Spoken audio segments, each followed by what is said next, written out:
Good morning, dear students. Today I will discuss about the operation, economics, and tariff system of a power plant. And this is the part of the Unit 5. This is the subject name is the power plant engineering. Introductions today outline about the today lecture, that is the introductions type of the power plant, planning a new power plant, and the next one is the tariff economics aspect in the power generation, base loads and the peak loads, variable load on the power station, load curve, important terms and the factor, tariffs and the types of tariffs. These are the content today I will discuss. The first slide of the today lecture, why do we need the economic analysis? क्यों हमें economic analysis की जरूरत है? The main purpose of design and the operation of a power plant is to bring the cost of energy produce to be minimum. जितने भी power plant से energy produce हो रही है, हम चाहते हैं उसकी कॉस्ट कम से कम हो. The thermal efficiency of the plant is one of the important factor in determining the energy cost. Thermal efficiency plant के लिए बहुत ही इंपॉर्टेंट फैक्टर होती है जो कि एनर्जी कॉस्ट को डिसाइड करती है. The most thermally efficient plant is not the most economics. कोई भी थर्मल पावर प्लांट जो रहता है बहुत ज़्यादा इकोनॉमिक नहीं रहता, उसको बनाना पड़ता है. कितने तरह के पावर प्लांट इस्तेमाल हो रहे हैं? There are the number of power plant. Thermal power plant जिसमें कि फॉसिल फ्यूल इस्तेमाल होता है, coal fuel oil and the natural gas इस्तेमाल होती है. 80% of the world electricity thermal से ही प्रोड्यूस हो रही है. Second thing is the nuclear power plant. Third is the geothermal. Fourth is the hydraulic या hydro power plant. And last one is the gas turbine power plant. तो इस तरह के पावर प्लांट इस्तेमाल हो रहे हैं. तो गैस टरबाइन पावर प्लांट में there are the two conditions. They run for a short time to meet the peak load demand. जब कभी हमें बहुत ज़्यादा अचानक से डिमांड बढ़ जाती है पावर प्लांट की, तो उस टाइम पे गैस टरबाइन पावर प्लांट का इस्तेमाल किया जाता है. या they are use in the combined system, combined steam power plant, या जहाँ पे कहीं पे भी स्टीम पावर प्लांट जो है इस्तेमाल किया जाता है कंबाइंड मैनर में, वहाँ पे सबसे ज़्यादा गैस टरबाइन पावर प्लांट का इस्तेमाल करते हैं. Planning a new power plant. When a planning a new power plant there are the two consider factor. First is the total power output to be install. कितनी power install हो रही है वो देखने लायक रहता है. Size of a generating units, तो वो देखने लायक रहता है. तो यदि टोटल पावर आउटपुट आपकी इंस्टॉल हुई है तो उसमें फर्स्ट डिमांड आती है, ग्रोथ ऑफ डिमांड आती है, रिजर्व कैपेसिटी रिक्वायर्ड आती है. साइज ऑफ जनरेटिंग यूनिट की यदि बात करेंगे तो लोड वेरिएशन जो रहता है, कर्व या बोलना चाहिए लोड वेरिएशन, जो कैपेसिटी रहती है 24 आवर्स में, वो कितनी वो देखने लायक रहती है. टोटल कैपेसिटी कितनी है यूनिट की, मिनिमम स्टार्टअप कितना है, मेंटेनेंस कितना है, प्लांट एफिशिएंसी कितनी है, और प्राइस या स्पेस जो है पर किलोवाट जो है वो कितना है. तो ये एक न्यू पावर प्लांट के लिए प्लानिंग रहती है. तो this is the diagram for the 500 megawatt plant, that is the unit 1, unit 2 and the unit 3. What are the tariff and the economic aspect in the power generation study? I have discussed about also what is the meaning of the tariff. तो because of the कि जितनी भी cost develop हो रही है या produce हो रही है, वो सिर्फ डिपेंड कर रही है कि कितनी नंबर ऑफ डिमांड चल रही है. डिमांड के बेसिस पे हम टैरिफ डिसाइड करते हैं और उसकी प्राइस डिसाइड करते हैं कि कितना प्राइस रखना चाहिए. तो there are the number of the tariffs because of the network tariff, plant tariff and the individual tariff, combined tariff. तो नंबर ऑफ टैरिफ सिस्टम इस्तेमाल किए जाते हैं जिसमें कि डिपेंड करता है कि कंज्यूमर की पावर डिमांडेड कितनी कैपेसिटी है. There are the number of parameter already discussed. Base loads and the peak loads. What is the meaning of the base load? That is the minimum level of the electricity demand required over a period of 24 hours. ऐसा माना जाता है कि 24 hours में इतना load की requirement रहेगी. It is needed to provide to power to component that keep running at all the times. Also referred as the continuous load. ऐसा माना जाता है कि एक नीड जो रहती है कस्टमर की, वो जो चलती है या बोलना चाहिए 24 आवर्स में जो प्रोड्यूस होती है कस्टमर के द्वारा, वो बेस लोड में काउंट होती है.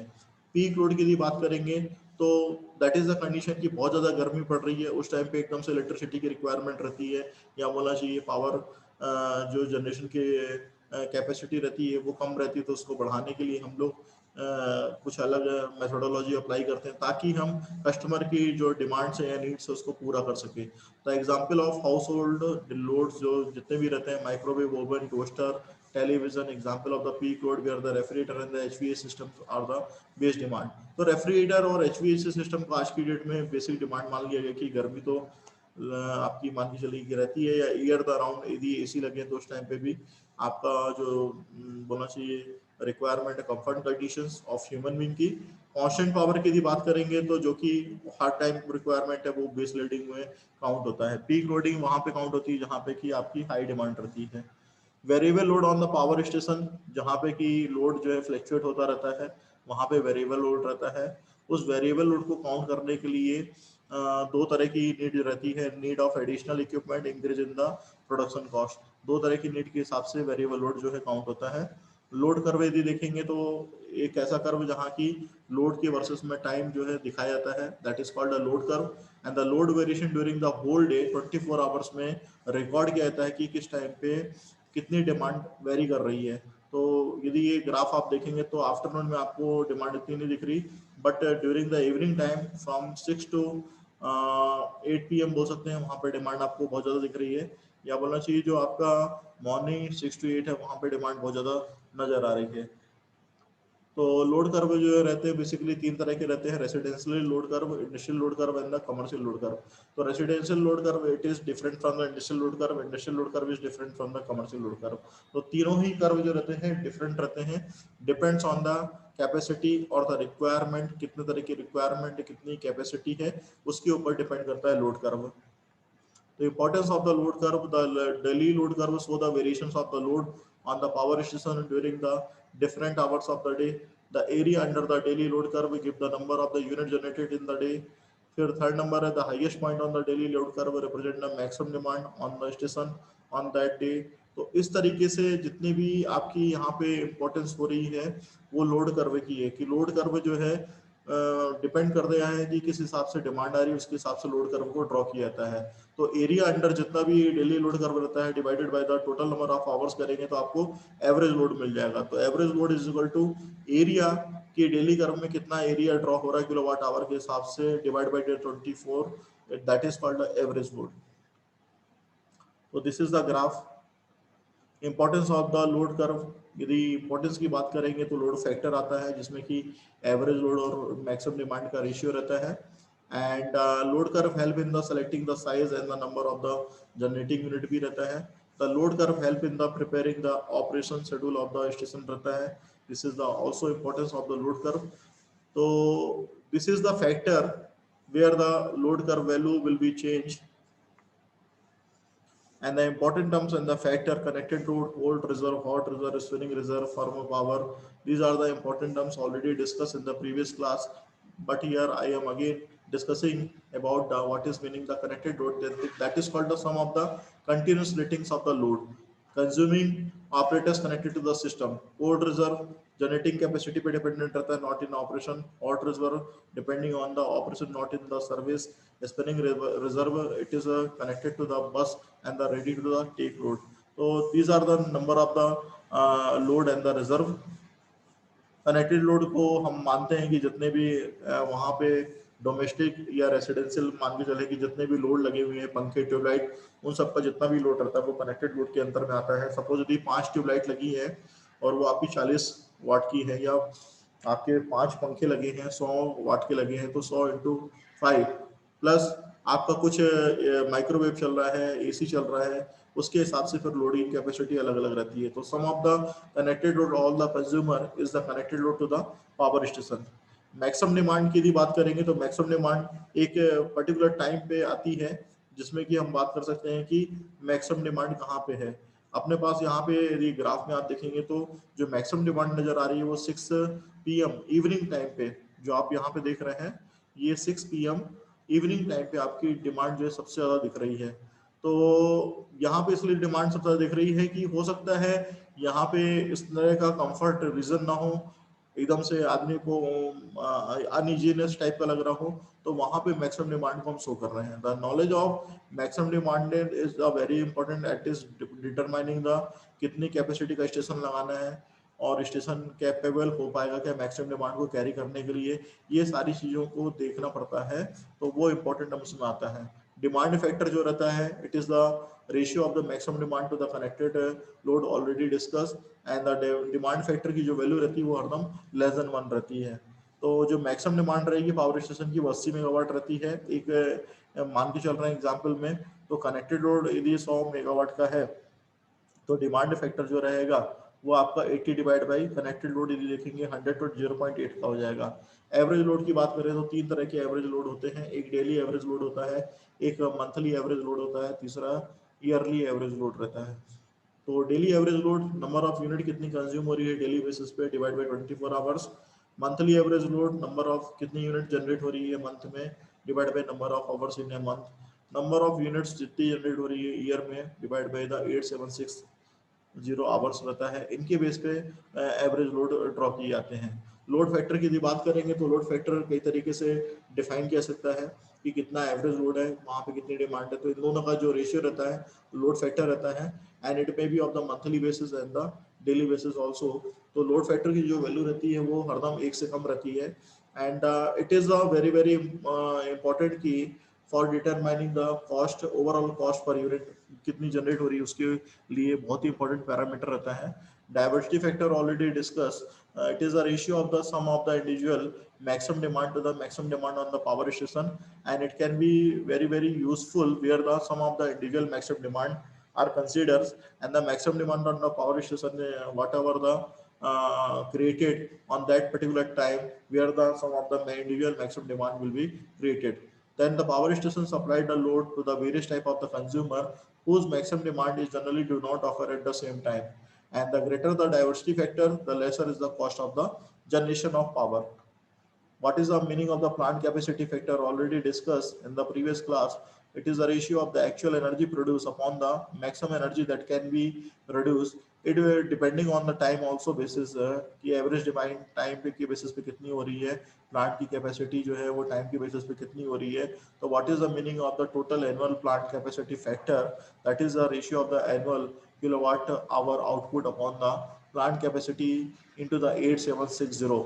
तो प्लांट कैपेसिटी जो फैक्टर रहता है, it is the indication of the reserve capacity of the plant, and the power station is so designed that it has some reserve capacity for the meeting the increased load demand in the future. Therefore the installed capacity of the plant is always somewhat greater than the maximum demand on the plant. तो plant use factor क्या रहता है? That is the station output in the kilowatt hour. तो it is the ratio of the station output in the kilowatt hour divided by the plant capacity into the hour of the uses, that is the plant use factor. Suppose a plant having the installed capacity 20 megawatt produce annual output of the 7.35 into 10 power 6 kilowatt hour and remains in the operation for the 2190 hours in a year, then the plant use factor that is equal to the 16.7%. Load duration curve की यदि बात करेंगे तो there are the number of the load duration curve. यहाँ पे जो आप देख रहे हैं एक लोड ड्यूरेशन कर्व है जो कि आपका टाइम ऑफ डे की बेसिस पे प्लॉट किया गया है। यहाँ पे यदि आप देखेंगे तो आवर ऑफ ड्यूरेशन की बेस पे ड्रॉ किया गया है। That is the descending magnitude and the curve that the software is called a load duration curve. A proposed station has the following daily load cycle। तो जो time in our है, load in megawatt है, वो इस हिसाब से decide होता है कि 6 to 8 यदि आवर्स में आप डिमांड देख रहे हैं या लोड देख रहे हैं वो 20 मेगावाट का है। 8 to 11 पे यदि आप जाएंगे तो 40 आपको मेगावाट मिलेगा। 11 to 16 पे जाएंगे तो 50 मेगावाट मिलेगा। 16 to 90 जाएंगे तो 35 and like that. 24 to 6 again, मतलब रात के 12 बजे से 6 बजे तक के बीच में जो 6 घंटे के बीच में जो रिक्वायरमेंट है लोड है वो आपकी 20 मेगावाट की। तो आपको लोड कर्व ड्रॉ करना है, लोड ड्यूरेशन कर्व ड्रॉ करना है and determine the load factor from the curve. तो ये सारी चीजें ऑलरेडी हमने प्रीवियस क्लास में डिस्कस की थी, न्यूमेरिकल भी कराए थे आपको। तो यूनिट जनरेटेड पर डे, तो area in the kilowatt our under the load curve, this is the load curve which is drawn here, and the average load that is defined by the 925 into 10 power 3, it is coming from, this is the unit generated per day. So unit generated depending on the how much amount of the connected load which is the used in the residential or the commercial places or domestic places. So 925 into 10 to power 3 kilowatt hour, it is coming from the how much amount of the electricity which is using in the domestic or the industrial purpose। Average load that is equal to the divide by 24, यदि कितना आपका 24 hours में unit consume हो रही है, कितना load आपका आ रहा है निकल के, that is in the kilowatt. तो इस किलोवाट को आवर को हमने किलोवाट में चेंज कर दिया and the load factor that is the कि average load divide by the 70 into 10 power 3, that is the maximum demand. कितनी मैक्सिमम डिमांड थी? तो मैक्सिमम आपकी डिमांड जो चल रही थी वो यहाँ पे ये थी 70 मेगावाट की थी। तो 70 मेगावाट इंटू 70 इंटू 10 पावर 3 करेंगे तो किलोवाट में चेंज हो जाएगा, तो load factor will be comes out of the 0.55। Tariff which is a important parameter, electrical energy को प्रोड्यूस यदि कर रहे हैं पावर स्टेशन से, तो उसको कंज्यूमर यदि इस्तेमाल करेंगे तो उससे हमें डिफाइन करना पड़ेगा या देखना पड़ेगा कि कितनी हम इलेक्ट्रिसिटी की कॉस्ट रख सकते हैं, क्योंकि cost of electricity is the very very important की role parameter which is consider while supplying of the electricity in a working hour period. The supply company has to ensure that the tariff is such that is not recover the total cost of the producing electric energy but also on the profit. ऐसा जरूरी थोड़ी है कि वहाँ जितनी electricity जा रही है तो उससे सिर्फ हम इलेक्ट्रिसिटी कस्टमर की जितनी रिक्वायरमेंट है वो देते रहें। कुछ जो पावर प्लांट की कंपनी है, जो सप्लाइंग कंपनी रहती है, वो प्रॉफिट भी चाहती हैं। आजकल प्राइवेटाइजेशन होने की वजह से टैरिफ जो है आपके डिफरेंट होते आ रहे हैं, या बोलना चाहिए प्राइवेट कंपनियां जो है गवर्नमेंट से बिजली खरीदती हैं, तो the rate at which the electric energy is supply to a consumer is known as the tariff. This is a simple definition कि किस रेट पे इलेक्ट्रिक एनर्जी जो है कंज्यूमर को सप्लाई की जा रही है वो टैरिफ कहलाता है। और टैरिफ जो है टोटल कॉस्ट जो रहती है प्रोड्यूस करने की या सप्लाई इलेक्ट्रिक एनर्जी करने की, उसे हम टैरिफ के रूप में जानते हैं। प्लस द प्रॉफिट, कितना प्रॉफिट हमें मिलने वाला है, वो हमारे टैरिफ के रूप में नजर आता है। तो ऑब्जेक्टिव ऑफ टैरिफ क्या हो सकता है कि पहला ऑब्जेक्टिव जो है रहता है इसमें कि कॉस्ट की रिकवरी करनी रहती है, कि कितनी इलेक्ट्रिसिटी प्रोड्यूस हो रही है उसके हिसाब से कितनी कॉस्ट की रिकवरी हो सकती है। तो recovery of cost on the capital investment in the transmission in the distribution system, क्योंकि आपने वहाँ पे ट्रांसमिशन लाइन भी लगाई है, डिस्ट्रीब्यूशन सिस्टम भी लगाया है, तो उसके हिसाब से कितनी कॉस्ट रखनी पड़ेगी। This is the another important parameter. And recovery of cost, it is also basis on the, yeah, depending on the operation and the maintenance of the supply of the electrical energy, metering equipment and the billing, इसके ऊपर भी depend करता है tariff. और suitable profit कितना है capital investment पे, इस पे भी डिपेंड करता है टैरिफ। सिंपल टैरिफ की बात करें तो वहाँ पे सिंपल टैरिफ जो रहता है, जब फिक्स रेट रहता है per unit of electric energy consume का, तो उसे सिंपल टैरिफ के नाम से जानते हैं। और यदि टाइप ऑफ टैरिफ की बात करेंगे तो जितना भी प्राइस चार्ज होता है पर यूनिट के हिसाब से वो वेरी नहीं करता है, इंक्रीज या डिक्रीज नहीं होता है, तो वो भी आपकी सिंपल टैरिफ में आता है। ये इसके डिसएडवांटेज क्या हो सकते हैं टैरिफ के, there is a no discriminations manations between the different types of the consumer, since the every consumer has to pay equitability for the fixed charges and the cost per unit deliver is the high, it does not encourage the use of the electricity. Flat rate की बात करेंगे तो when the different types of the consumer are the charge at the different uniform per unit rate, it is called a flat rate tariff. तो flat rate tariff एक define कर दिया था कि इतने पैसे आपको लगेंगे, यदि आप 100 यूनिट कंज्यूम कर रहे हैं तो 100 यूनिट के हिसाब से इतना चार्ज लिया जाएगा। ब्लॉक रेट टैरिफ की बात करेंगे तो जब वहाँ पे एनर्जी की रिक्वायरमेंट बढ़ जाती है अचानक से, तो एक एनर्जी के लिए एक ब्लॉकिंग सिस्टम तैयार कर दिया जाता है कि 100 से 200 यूनिट जलाने पे इतना चार्ज लगेगा, 203 यूनिट जलाने पे आपके इतने चार्ज लगेंगे, 300 से 500 पे इतने चार्ज लगेंगे। That is called a block rate tariff. Two part tariff, यहाँ पे कि रेट ऑफ इलेक्ट्रिकल एनर्जी का जो चार्ज रहता है मैक्सिमम डिमांड पे डिपेंड करता है, या बोलना चाहिए यूनिट कंज्यूम पे डिपेंड करता है, उसे टू पार्ट टैरिफ बोलते हैं। तो टू पार्ट टैरिफ यहाँ की टोटल चार्ज जो है कंज्यूमर से लिया जा रहा है उसको दो कंपोनेंट में डिफाइन करते हैं, या दो कंपोनेंट में उसको ब्रेकअप करते हैं, पहला फिक्स चार्ज में और दूसरा रनिंग चार्ज में। तो जो फिक्स चार्ज होता है depending on the maximum demand of the consumer, while running charges depend upon the number of the unit consumed by the consumer.